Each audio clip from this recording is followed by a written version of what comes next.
Hello, little ones. Tonight we're going to read a collection of Disney's princess stories. First, we'll start with Cinderella, The Mice Save the Day. Once there was a girl named Cinderella who lived with her stepmother and her two stepsisters.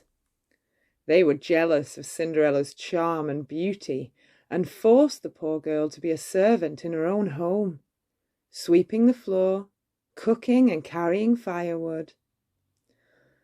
At least I have the birds and mice for friends, thought Cinderella. One day an invitation to the prince's ball arrived at the house. Cinderella's stepsisters were very excited. "Oh, the ball is tonight! We must get ready immediately!" they shrieked. "Cinderella!" they yelled. "Mend our ball gowns, you lazy girl!" "Can I come to the ball too?" Cinderella asked anxiously. "Only if you get all of your work done," her stepmother sneered, knowing this was impossible. Jack, one of the Cinderella's little mouse friends, said, "Cinderella's not going to the ball." His friend Gus looked at him, startled. "She's only got her old mother's dress to wear. Anyway," he explained, "she'll never get her work done and mend the dress too." Just that day, Cinderella had rescued Gus from a mouse trap and mended his jacket. He wanted to repay her kindness, and the mice decided to surprise her by mending her dress. So together with the birds, they lifted the ribbons and scissors and sewing needles to help make Cinderella's dream come true. "Oh, thank you so much," the beautiful girl exclaimed when she saw that her friends had done this for her. The birds and mice were overjoyed to see Cinderella so happy. She deserved to have a special evening. However, it was not long before her stepmother and stepsisters took that hope away from her too. When they saw Cinderella looking so lovely, they flew into a rage. Tearing her beautiful dress to shreds, they left poor Cinderella alone and sobbing in the garden. There," soothed a new voice. Cinderella's fairy godmother magically appeared. "Dry your tears, dear," she said. "You can't go to the ball looking like that."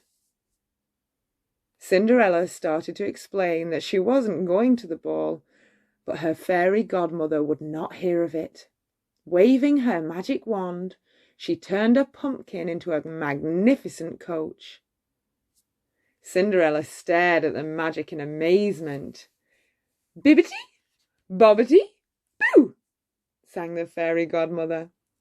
Soon 4 of the mice, including Jack and Gus, were turned into horses. As for Cinderella, her new gown shimmered like diamonds, and she stood staring at her image in the fountain with disbelief. "Oh, it's more than I could have ever hoped for," she declared, her eyes sparkling. "Have fun at the ball," said her godmother, "but beware, the spell will break at the stroke of midnight." When she arrived at the palace, Cinderella was swept into a dream world. As she and the prince swirled around the dance floor, everybody turned to stare at the beautiful girl who had caught the prince's eye. "Who is she?" they asked. "She must be a princess." No one could have imagined that earlier that day she had been dressed in rags. Never had Cinderella known such happiness. As the handsome young prince bowed before her, she felt her heart pounding. They danced together in the castle garden, swept up in the splendour of the evening. Gazing into her eyes, the prince leaned in to kiss her just as the clock struck 12. When she heard the bell toll, Cinderella remembered her fairy godmother's warning.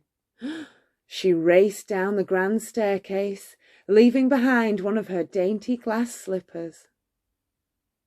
The next day the prince sent the Grand Duke in search of the owner of the glass slipper, realizing that Cinderella was the prince's mysterious love.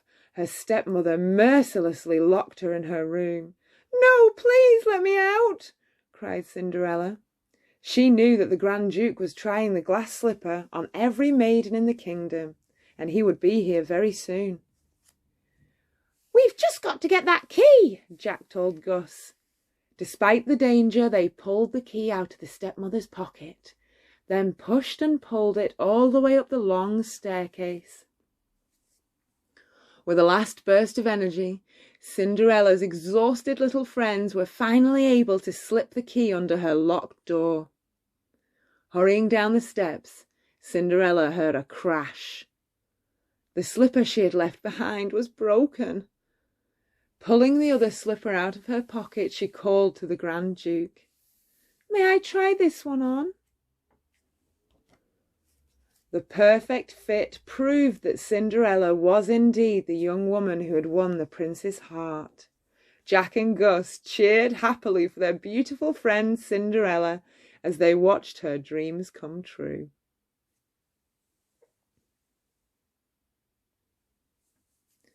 Sleeping Beauty, the friendship of fairies. In a magical kingdom, 3 kind and gentle fairies named Flora, Fauna, and Merryweather attended the christening of Princess Aurora. They brought special gifts of beauty, happiness, and love to the baby. Just as Merryweather raised her wand, there was a crack of thunder, and Maleficent, the wicked fairy, stormed in. "I also have a gift," she hissed. "Before sunset on your 16th birthday, you will prick your finger on a spindle of a spinning wheel and die." The king and queen were in despair, but just then Merryweather stepped forward. "I have not given my gift yet. Aurora won't die, but will fall into a deep sleep until a true love's kiss breaks the spell." The 3 fairies offered to look after the child until her 16th birthday. Maleficent would never expect the fairies to live like peasants in the forest and raise the child themselves. Merryweather was reluctant to give up her wand. "We've never done anything without magic before," she complained, but Flora insisted that they could do it if they worked together. With love, they cared for the beautiful princess as if she were their very own daughter. For 15 years they kept her hidden in a cottage in the woods. Then, on the afternoon before her 16th birthday, the good fairies sent Briar Rose, as they named her, to pick berries so that they could plan a special surprise for her. Although they were sad about returning her to the king and queen at sunset, they desperately wanted her to be happy.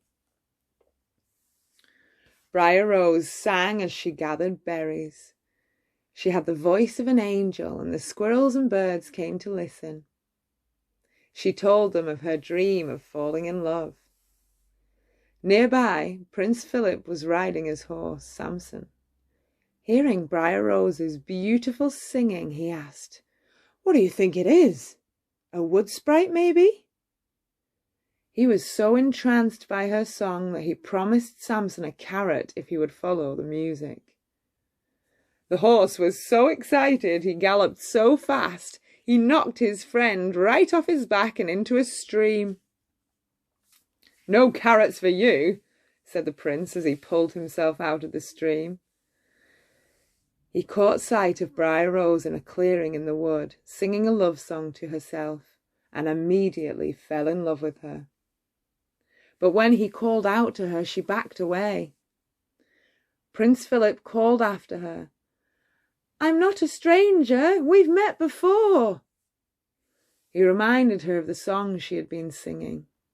"You said so yourself, once upon a dream." Looking at him closely, Briar Rose felt that she really had met him before. His smile made her trust him, and she held his hands as they danced and walked through the magnificent forest. With a gentle touch and a tender look, they knew in a moment that this was a love as strong and true as one could ever be. "This is the happiest day of my life," Briar Rose proclaimed as she returned to the cottage. However, Flora, Fauna, and Merryweather were not pleased to hear about her handsome stranger. As they explained that she was a princess, Briar Rose fell into despair. She thought that she would never see her love again. Sadly, the fairies led the princess to her castle home, but they didn't realize that Maleficent had discovered them and was waiting to carry out her curse. As Aurora pricked her finger on the spindle of the spinning wheel, she fell to the floor and into a deep sleep. Luckily, the good fairies soon discovered that Prince Philip was the stranger Aurora had met in the woods. They realized that only his kiss could awaken the sleeping beauty. They raced to Maleficent's castle to rescue him from her dungeon where she had imprisoned him. The three fairies combined their powers of goodness in a fatal blow to the evil Maleficent, who had turned herself into a dragon. "Sword of truth, fly swift and sure, let evil die and good endure." Their spell, combined with Prince Philip's strength of heart, put an end to the wicked fairy. Awakened by a tender kiss, Princess Aurora opened her eyes to behold the face of her true love. As Princess Aurora and Prince Philip expressed their true love to the kingdom, the fairies danced with pleasure, knowing that their beautiful Briar Rose would live happily ever after.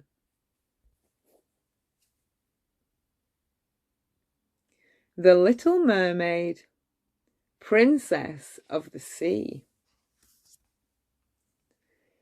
Deep in the ocean there lived a mermaid princess called Ariel, whose father, King Triton, forbade her to swim on the surface.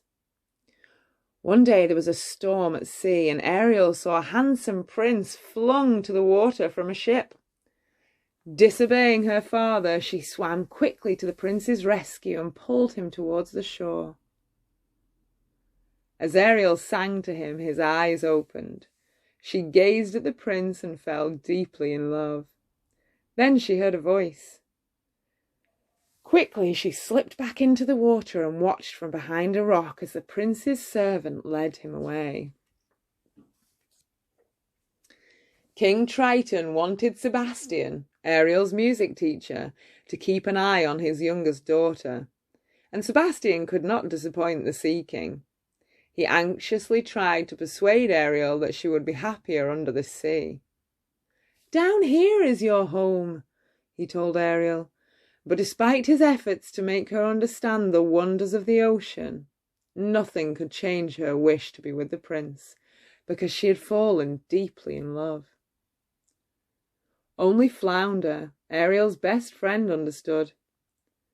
Finding a statue of the prince that had gone down with a shipwreck, he surprised Ariel in her secret grotto. "Flounder, you're the best!" she cried. "It looks just like him." As she was imagining a romance with the prince, King Triton suddenly appeared. And seeing her statue from the barbarian world above, he raised his trident and smashed it into pieces in a final attempt to protect the princess from the dangers of the human world. Ariel was so upset that she sought the help of the sea witch Ursula. "In exchange for your voice, I will turn you into a human for 3 days," she said.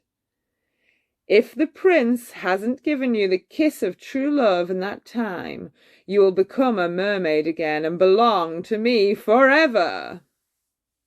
Ariel was terrified, but, thinking of the prince, she agreed. A moment later, she was walking on the seashore. A human at last! It wasn't long before the prince named Eric arrived and noticed Ariel on a rock. "You're the one!" he exclaimed. "The one I've been looking for." Ariel nodded, but she couldn't talk. Eric remembered that the girl who had rescued him had the most beautiful voice. "Oh, you couldn't be who I thought," he sighed.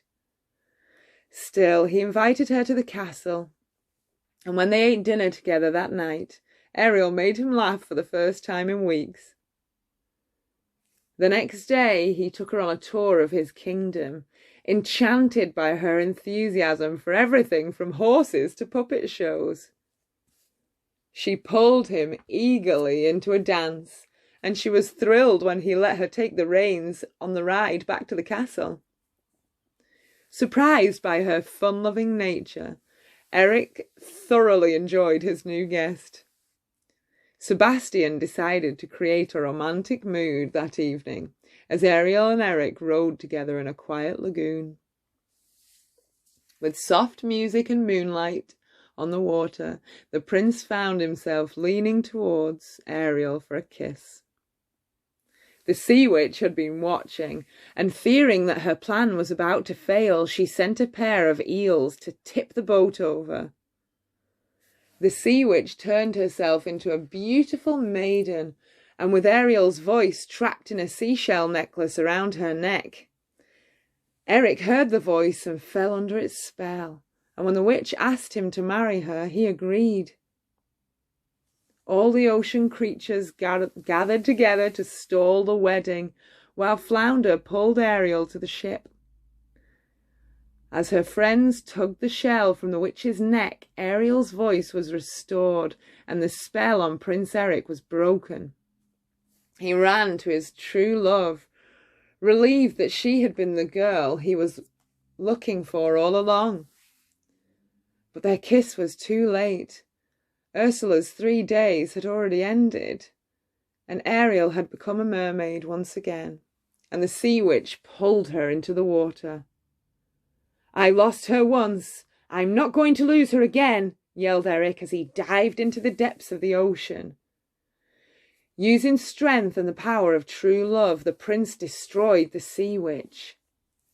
As he lay exhausted on the shore, Ariel watched him from afar. Turning to Sebastian, King Triton asked, "She really does love him, doesn't she?" With tenderness, he granted his beautiful daughter her greatest wish. A few days later, Ariel married her prince. She finally knew true happiness.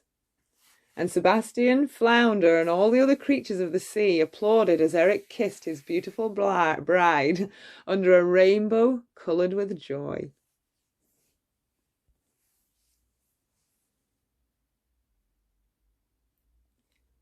Beauty and the Beast, friends in strange places. Long ago, a traveller sought refuge in an enchanted castle owned by a beast. The beast threw one man into the dungeon. At last, the man's daughter, Belle, came looking for him. "Let me take my father's place," she pleaded. The beast agreed and sent the man on his way. Belle discovered that the former servants of the castle had been turned into household objects. Mrs. Potts, the teapot, and her son, Chip, a teacup, quickly put her at ease with their warm-hearted welcome. "It'll turn out all right in the end. You'll see," soothed Mrs. Potts. Meanwhile, the beast was nervous. An enchantress had changed him from a handsome prince into an ugly beast. She had given him a magic rose and said, "If you learn to love and be loved before the last petal falls, the spell will be broken. If not, you will remain a beast forever." The beast had lost all hope until Belle arrived. Now he was afraid that she would never see him as anything other than a monster. "She's so beautiful, and well, look at me," he shouted to his servants. "You must help her see past all that," Mrs. Potts advised.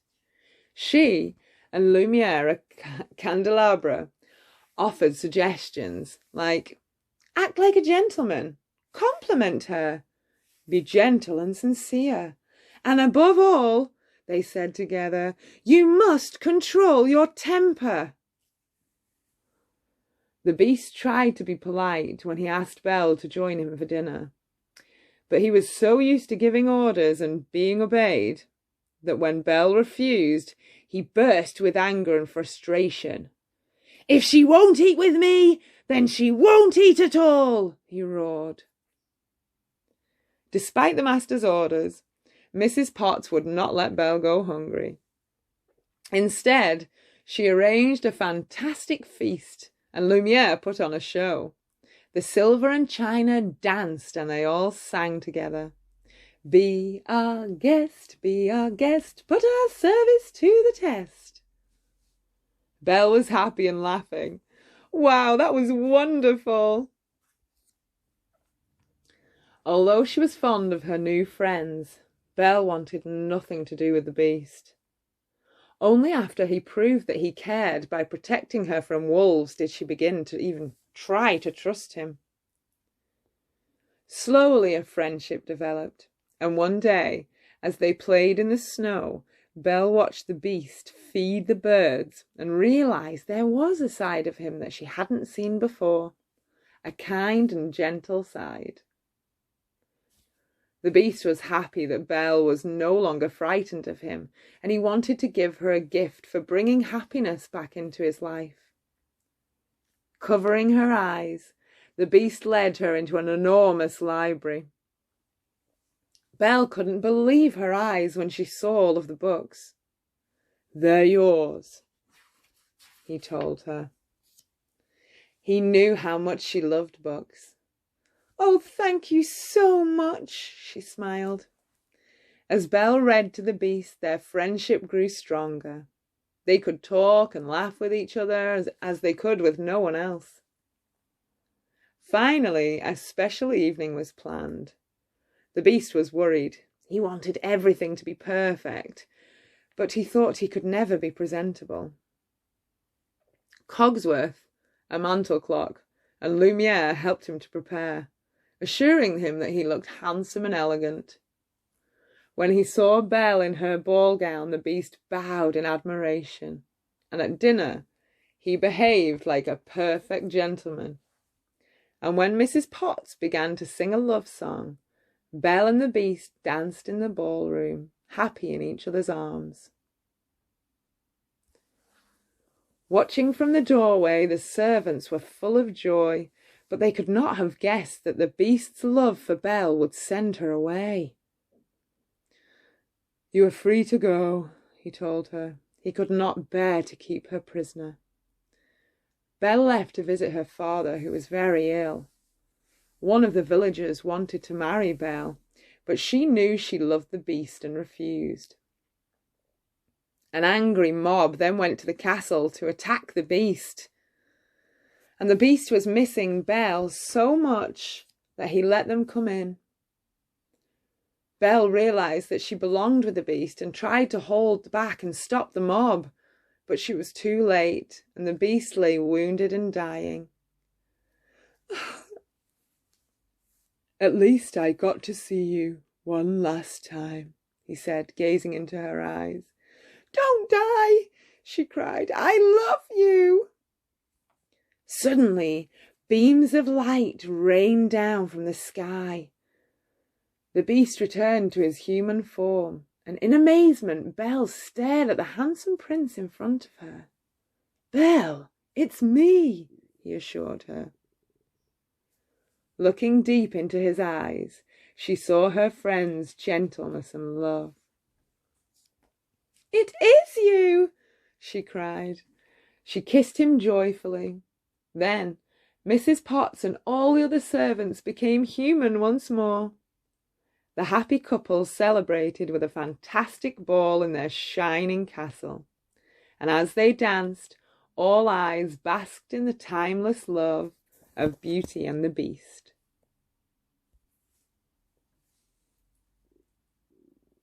Mulan. Friendly advice. Long ago, far beyond the Great Wall of China, a young girl, Mulan, cut her hair and dressed as a man to take her elderly father's place in the war against the fierce Huns. Mushu, a tiny dragon, had been told by the ancestors to ask the great stone dragon to act as Mulan's guardian and advisor. But Mushu decided that he could do the job himself. "Punch people in the arm and call them names. That's what soldiers like," he advised. Every time Mushu gave her advice, Mulan caused more trouble. And soon all of the new recruits were fighting. The camp was in total chaos when Captain Shang arrived. "My name is, Ping," Mulan told Shang, as she awkwardly tried to sound like a man. Shang had recently been promoted and was wary of possible troublemakers. Shang was a strong and skillful leader, and although Mulan felt clumsy and inadequate, she worked hard and used her mind to finally win his respect. All of the soldiers admired Ping's determination, and they were inspired by her actions. Still, not even her best friends knew that she was a woman. Shang led his troops swiftly to join the imperial army. Mulan and her friends sang songs. Sadly, their good cheer came to a halt when they discovered that the army and the village lay in ruins. Shang was especially upset when he realized that his father, the general, had been killed in battle. And as Mulan tried to comfort him, the Huns returned. Proving to be a great and courageous soldier, Mulan caused an avalanche that buried the enemy. She was wounded, but saw that Shang was being buried in the snow and managed to pull him out just in time. And as her friend Xin Po and the others helped them to safety, Shang looked at Mulan with admiration.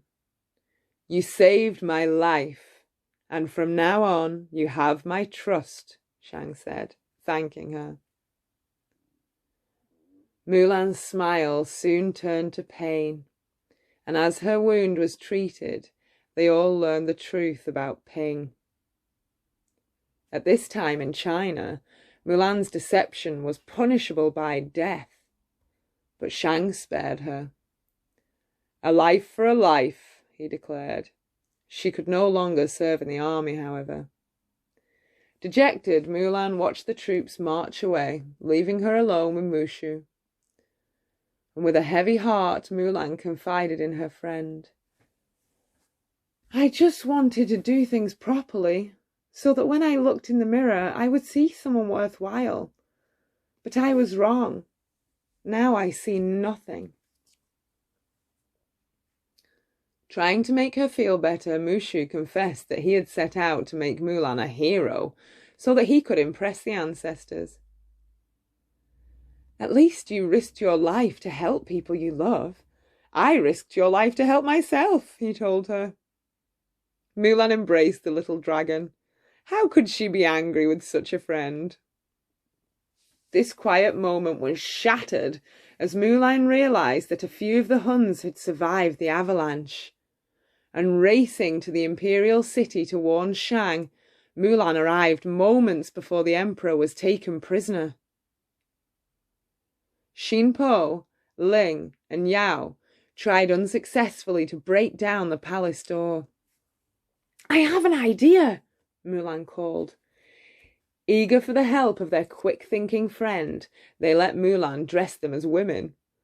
Together they scaled the wall and attacked the unsuspecting Huns.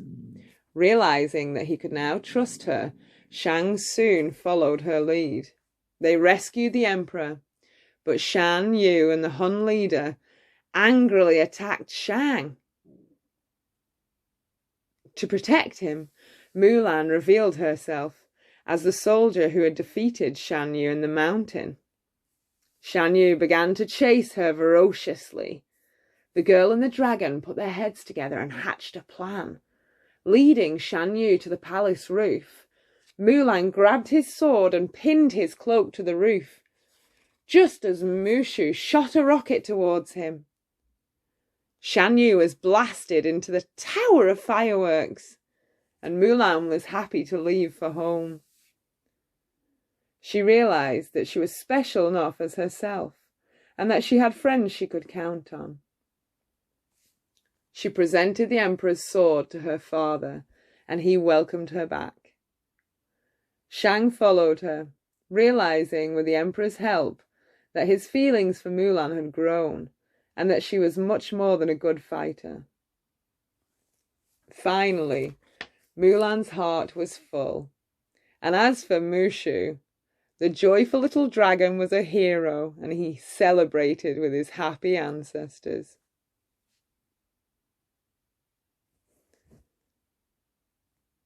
Good night, little angels. Have a wonderful sleep. Sweet dreams.